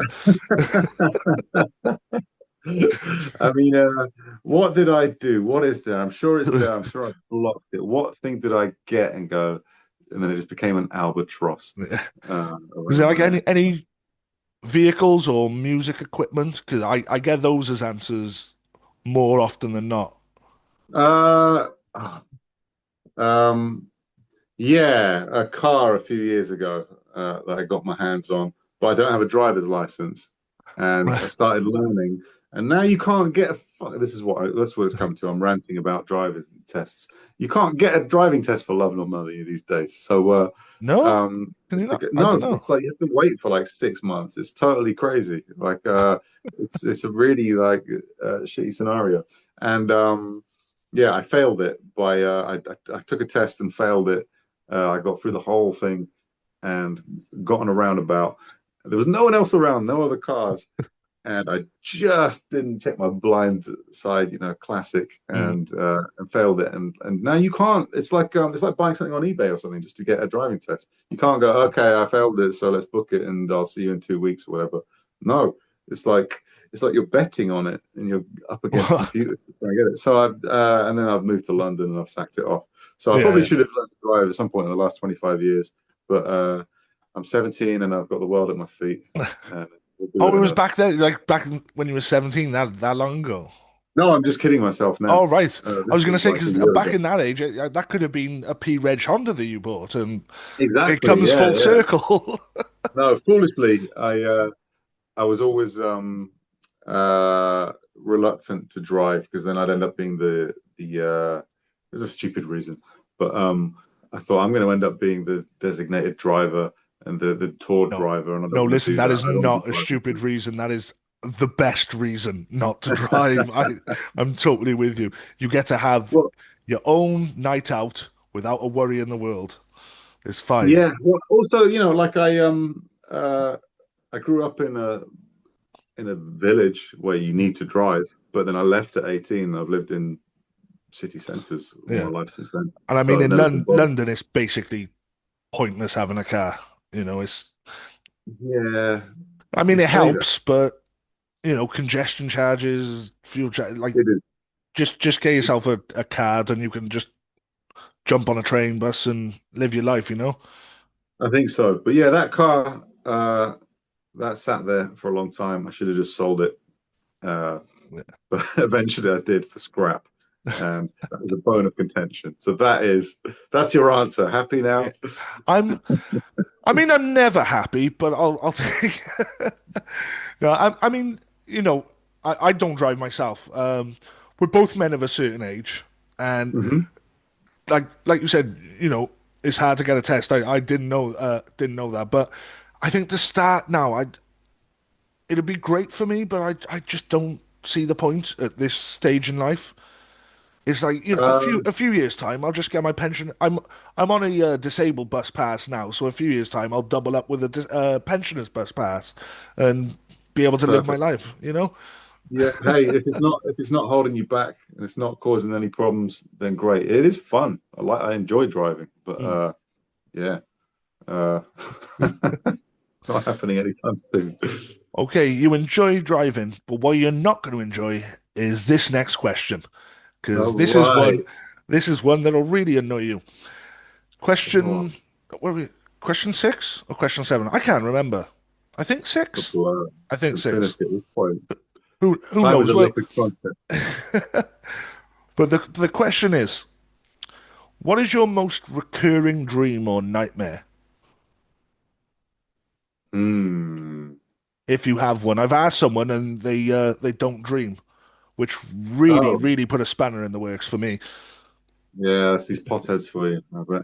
Well, that's it. It was Yeah. because he stopped smoking pot. Out of their mind on Super Skunk. Not a cognitive thought between them. Well, No. he was more psilocybin. Okay. Yeah. All right. He's living dreams.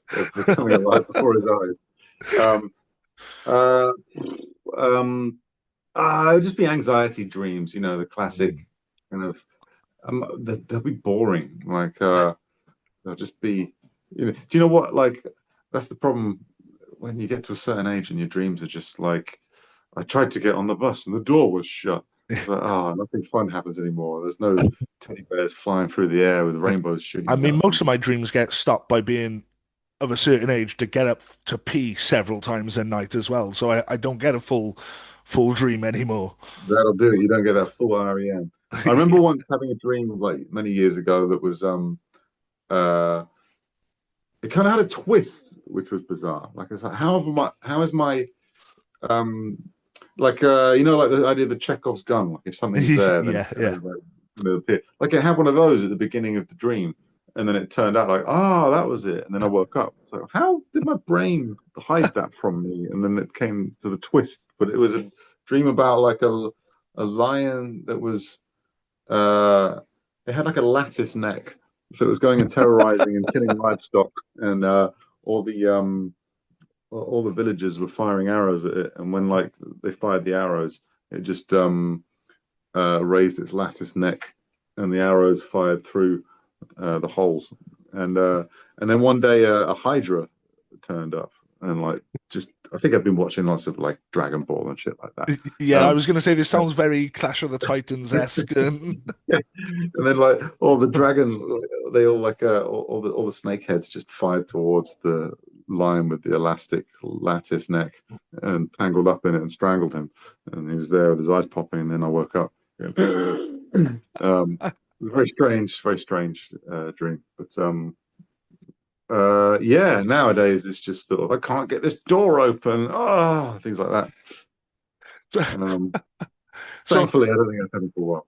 But, so what have you ever because I've done it before. I've had some weird dreams and they've ended up in lyrics somehow, like or like alluded like little Easter eggs for myself in verses. Do you ever think you put some of your obscure crazy dreams like that into a track and expand on it? I think that one was in a. Hang on, where is it? I think that one came out. I know it did. Okay, here we go. Yeah, I mean, it was a shout out to C the Blunt, who put this record out many, many years ago. Can I find it now? Oh, have I lost it? No, there it is. Yes. I think I referenced it in this track, but like this was a 7-inch that came out many, many years ago, which was a remote world, Dream Farm and a remote world. It was a whole EP that my friend put together that was amazing, sort of based on dreams. So the EP is called Dream Farm. Yeah. When was this? This is like 2007. Wow. Okay, a lifetime ago. Do you think that should be around on the internet, shouldn't it? Somewhere? I don't know. I'm jumping on YouTube a sec. Yeah, but I know that I started my line with like I see lions and tigers and 9-headed hydras or something, which is they've got 7 heads, but you can see like I didn't completely depict that. Oh, that's cool. That's great artwork. So yeah, C the Blunt. I'm pretty sure he did the artwork for this. No, cover art Sean Duffield, but Carlo Kashashian, he's an artist as well. He's dope. But yeah, wow, that took me back. I can't believe that was just right there as well. This interview, fair play to your questions. It's taken some strange tangents, I've got to say. Oh yeah. I haven't had many complaints about this interview other than like, Dick, stop making me think of like too much. This is insane. But I mean that's what it is. Like I said, I want people who know you as a musician to know you like they know themselves, like just an anxiety-ridden human being of normality, you know? It's like humanize the people. And they're dreaming about tigers getting throttled by snakes and stuff. Yeah. Well, from that crazy dream, let's go on to the next question, which is, after those crazy dreams, I guess, what is one thing in your life from the past or present that's your biggest comfort?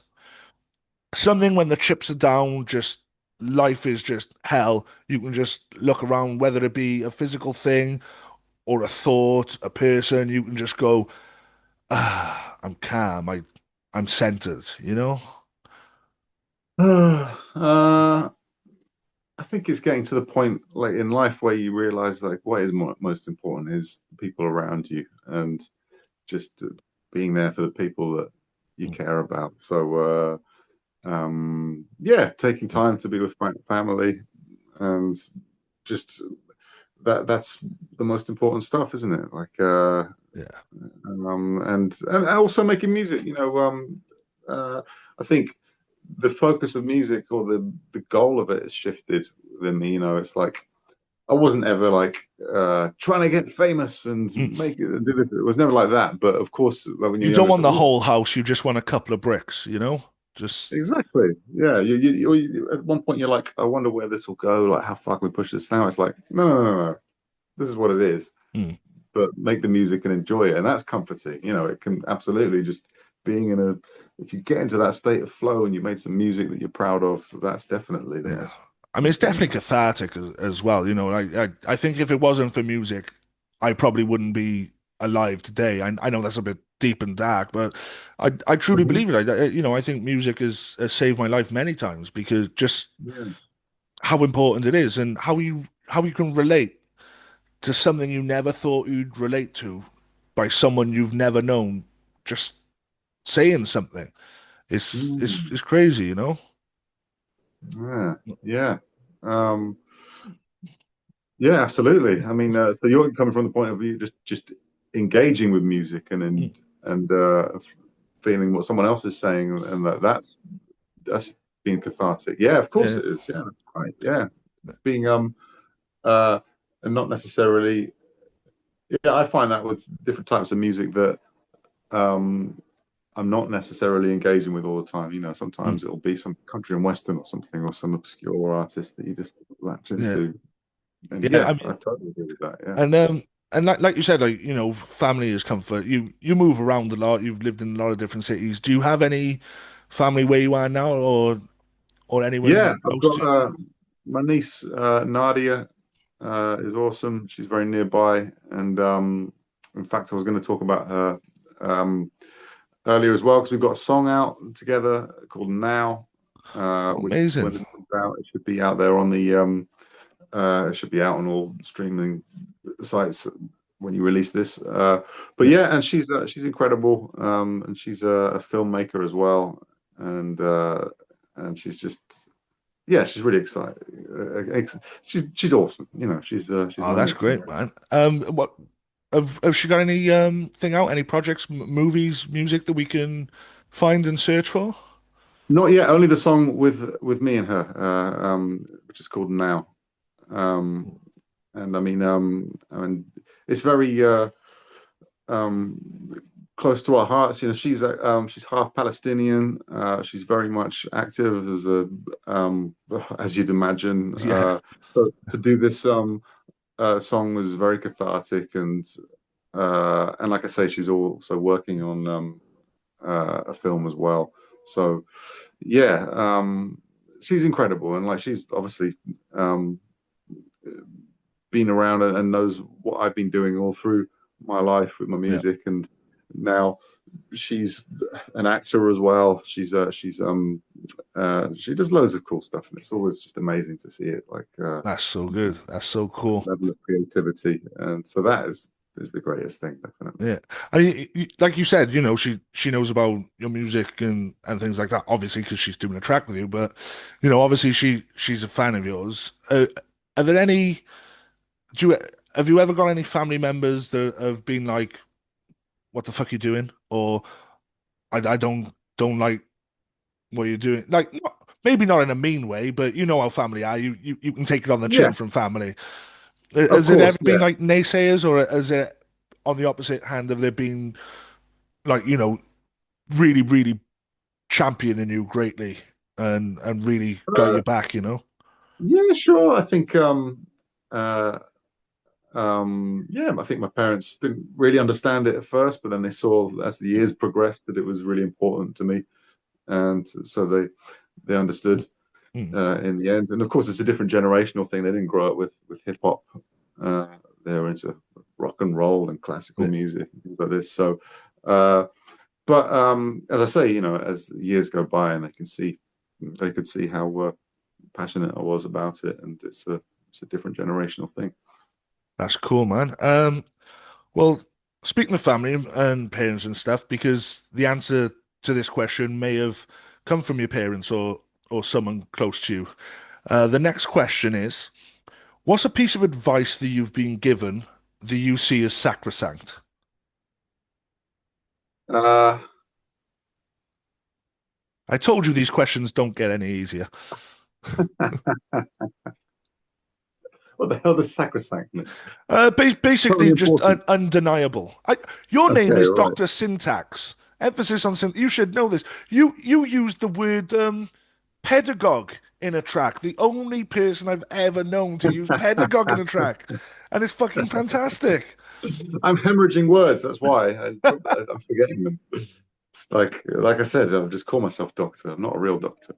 Uh, I'm yeah, I'm losing brain power. I'm losing IQ points by the I, day. I think Um, I think most of that is probably from me today, and I apologize for that. I appreciate you taking the fall on that, but I've been chiseling away at my brainstem for quite some time. Uh, Quite a depressing one, but kind of something that's given me grim comfort over the years. Piece of advice: grief, dealing with grief.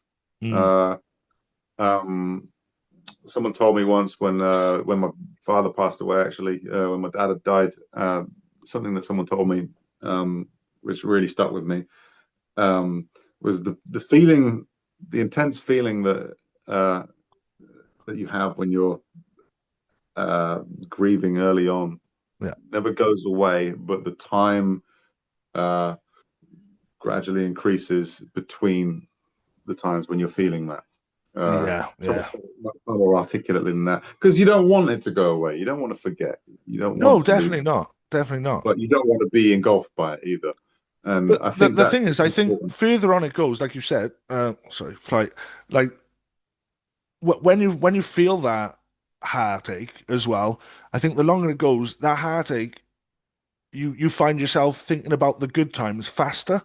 It's like, oh no, Hmm. I've lost them, and then all of a sudden it's like, oh, but remember that, and it's just like, oh, cool, and Yeah, like, exactly. When you're out of the misery of the situation, and then mm, there's time away from that, and then you still don't want to forget how that feels because it's kind of important in your own, not just your grieving process, but it's of course, more of that is coming. So yeah, you have to yeah, be resilient, unfortunately, and that is all part of that. So, but yeah, when someone said that to me, like, um, I think that's maybe one of the a very simple piece of advice, but it really stuck with me, and I found it very comforting at the time.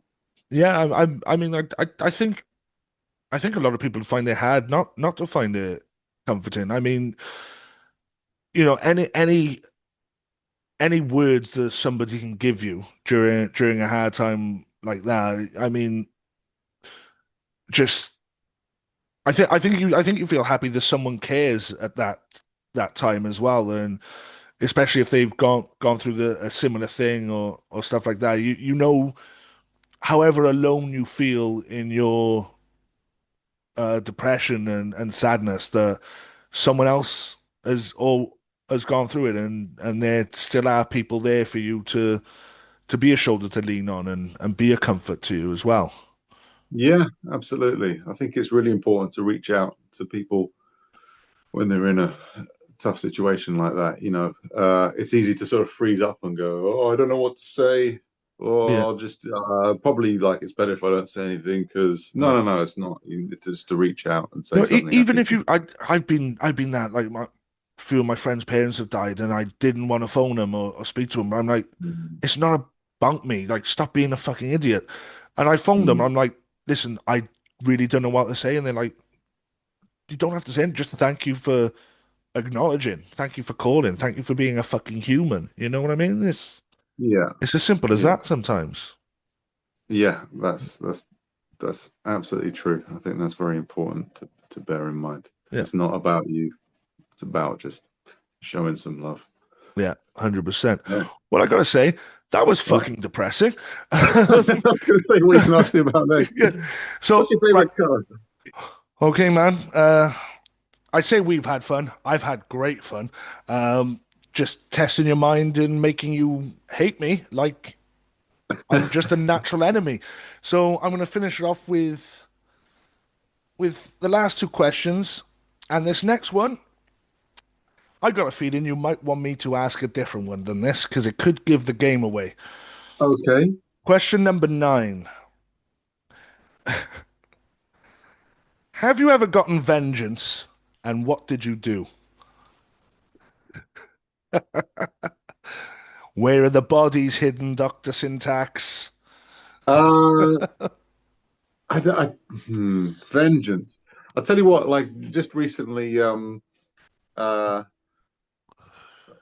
um, a situation played out very quickly that was an immediate karmic resolution without my Nice. interaction, without my influence at all. But it's kind of like um, uh, my girlfriend was driving a van in London, uh, coming up a one-way street. The cyclist just turned to come down into like just fucking it up, and he immediately got shitty at both of us, like whoa, and then and then she was kind of like fuck you because he was like nearly hit us, and then he turned to come back and like kick off, and we just saw him just stack it. And it was like a side road where he's not going to Beautiful. get, he's not getting crushed by an oncoming car or something like that. But it was just such an asshole. He was in our life so briefly. He just turned up like, oh, "Fuck you!" Bang! It didn't work out for him, and then we were gone. And it was like, oh, that's so. It was euphoric, It was like, this is amazing. So I hope he's all I right. do But love that. Well, yeah, not no, really. no, we hope he's okay, but we hope he's learned a lesson for being a Yeah, dick. yeah. Yeah. I mean, he was fine. He just he probably grazed his knee. And a great reason not to drive yourself because I'm the worst passenger. I get road rage insanely. Oh Like that no! cyclist coming on the same side as the road as you, coming towards you. Like, what is that about? Like, they're crazy. And people who park on corners so you can pull out in case you're just gonna crash and stuff. Like, Oh yeah, man, it's a crazy world out there. Yeah, well, it's the thing that you can do that most puts you into contact with the general public. Everyone's got to get from A to B, and there's some mavericks out there. some that is the nicest way to put it. There's Some some maverick. independent thinkers out there. Well, I gotta say that I'm gonna leave that one there. That was short and sweet. I thought that would really, really trip you up, but I mean, we're not gonna say what you've done to people because I'm sure you're a really nasty man on your own when the cameras are off. But okay, I'm going to move on because we've had fun and this has been quite a long going. So I'm going to leave you with the last one and let's get really deep now. Question 10. What do you want your legacy to be? And I don't just mean music. I mean, if Mhm. people were to remember you as a person, what would you want? What would you want their view of you? Uh, well, this kind of ties up with what we were talking about before about just how you get to a certain point in life and your goals are a bit different, like your perspective is different, Yeah. of course, obviously. But like I don't you can hear that all through your life, but you don't really appreciate it till the point where you're Yeah. there in sort of middle age. I'm deep in midlife crisis territory, but it's like no, the best thing is being around the people that you love and who love you, and also just to be honest and not have the secrets that you're hiding, and Not and telling people about the vengeance that you've committed.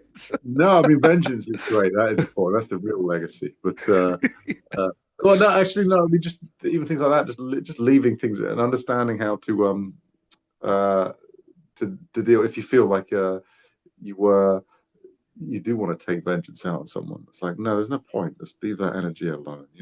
Yeah, Wise yeah. like the Buddha. Let that go. So I mean, legacy wise, I'm not concerned with. Have you ever seen uh, the interview with Mike Tyson that always goes viral? And it's like a teenage Oh, it's girl asking about his amazing. legacy. He's Oh, like, fuck legacy. yeah.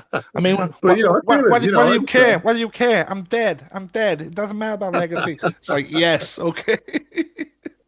I mean, who And knows? for everyone there, that was my terrible Mike Tyson impression. It was Apparently, pretty good, actually. I I, was I, there. Closed my eyes for a sec. I, It I was. can do a good impression of only one person. That's the boxer Chris Eubank. But we're talking about you now. Well, I'll leave that Ah, till later. she specialized in boxers. I thought Mike Tyson was pretty good. Apparently so.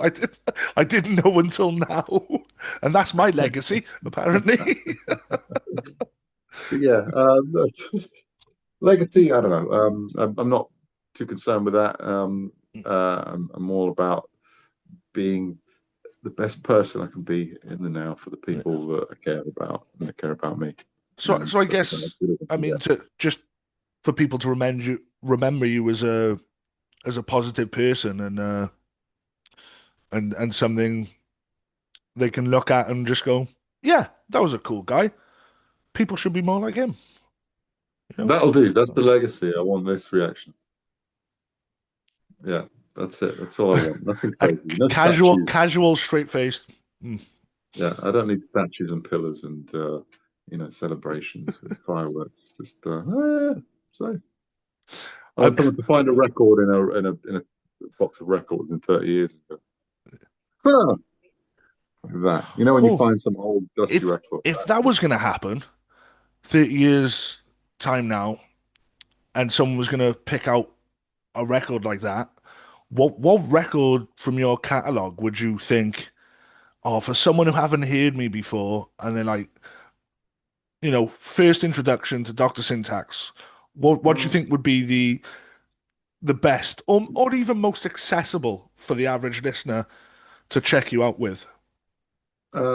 Possibly Killer Combo, the first album I did with Pete Cannon in full. We did work before, but that was the album that kind of had like some good features on there. Um, some of our best work, I think, and Yeah. the cover's cool by El Tacador. So maybe that one would be the one I'd go for. So you hear the ear first. I hope Pete Cannon listens to this because, according to you, after that first record, it was just all downhill from there with him. Then that was the Well, it was. No. I really like the new one. I'm really pleased with what we did with P-Reg Hondas as well. oh, Um, it's great. Well, uh, just before we done this, I listened to that album fully just beforehand, and I was like, oh, do you know what? I don't know why I'm not listening to this like every day. It's really fucking cool. It oh, flows so thank well, you. like we were talking about earlier with K-Saulz about concepts of albums and how they flow and mesh together. It's a really nice flow throughout the album of different sounds, different concept track and everything. And it was great. It was fucking fantastic. Listen, loved it. No, thank you very much. I appreciate that. And of course, it ends with fucking Subcultures 3. So of course, it's a winner for me. Well, yeah. Listen, Dr. Syntax, man, it has been absolutely fantastic. I think that's probably the best place to end this. I am fucking over the moon that you've done this. You were one of my favorite British MCs. Like like I said, from when I first heard you on the Hip Hop Connection album with Subcultures, I've been a fan since. I'm so gutted I've never talked to you before. I think I've seen you at Boomtown twice, at Big Love twice. I think you come on stage after us one day, and I was backstage, and you were just standing there, just minding your own business, just looking around like, what a delightful day.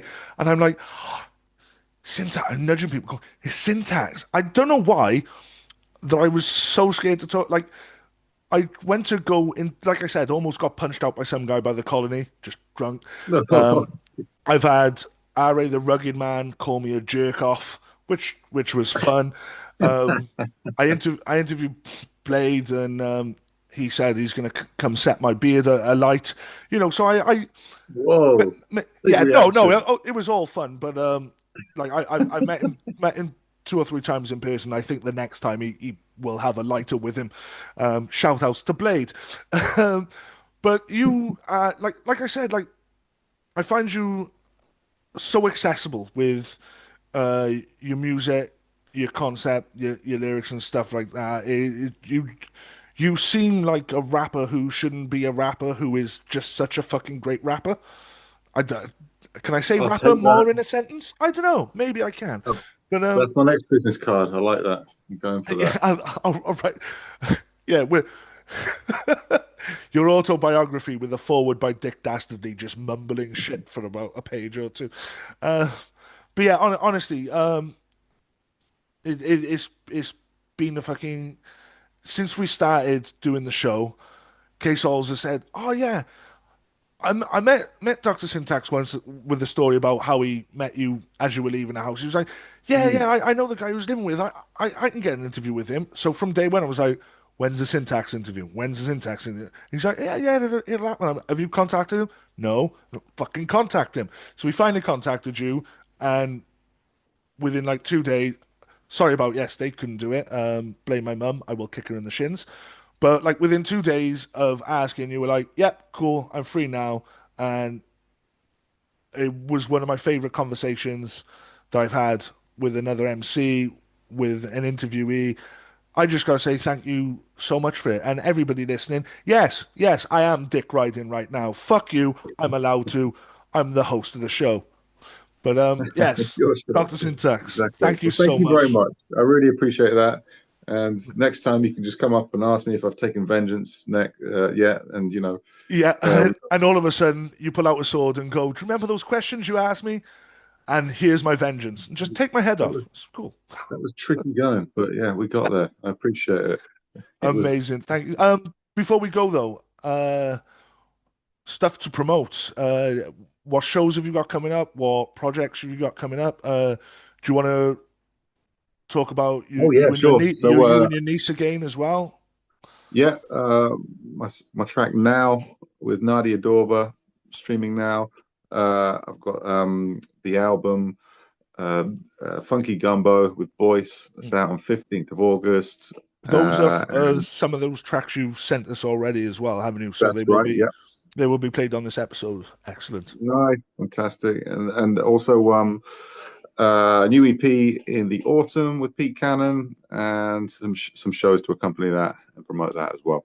Amazing. And for everyone out there who don't know, just type in Dr. Syntax. You can see his name in the bottom corner on Spotify, YouTube, everywhere.